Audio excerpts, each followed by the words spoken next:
Hey everyone, welcome back. In today's video, I'm going to show you 3 Chrome settings that are worth checking if you care about your privacy.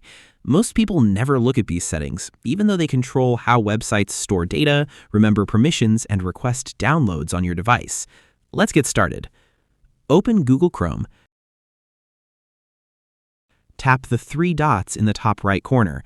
If you're using an iPhone, the menu may look a little different, but the steps are almost the same. Now tap Settings. Scroll down and open Site Settings. This is where Chrome manages what websites are allowed to do on your device. The first setting I want you to check is Data Stored. Depending on your version of Chrome, it might also be called Storage. Scroll all the way to the bottom and tap Data Stored. You'll see a list of websites that have stored data on your phone. Some of these will be websites you visit regularly, which is completely normal. Others may be sites you opened once, weeks, or even months ago.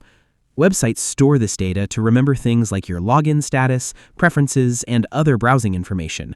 Over time, this list can become much larger than most people realize. Take a minute to go through it. If you find websites you don't recognize or no longer use, tap on them and select Delete Data and Reset Permissions. I wouldn't recommend deleting everything by tapping Delete All because you'll probably get signed out of websites you use every day. Instead, clean out the ones you don't need anymore. Once you've done that, go back to Site Settings. The second setting is On-Device Site Data. Open it. Depending on your Chrome version, you may see a list of websites or just a single toggle. When this feature is enabled, websites can store certain information locally on your device to improve your browsing experience. That can be useful, but if you'd rather limit the amount of data websites keep on your phone, you can turn this feature off. Just keep in mind that some websites may forget your preferences or ask you to sign in again the next time you visit them. Now, let's move to the third setting. Go back and open Automatic Downloads. This setting controls whether a website can request multiple downloads after you've already approved the first one. For most people, keeping this set to Ask First is the best option. I personally keep Don't Allow Sites.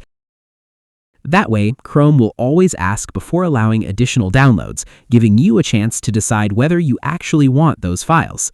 That's it.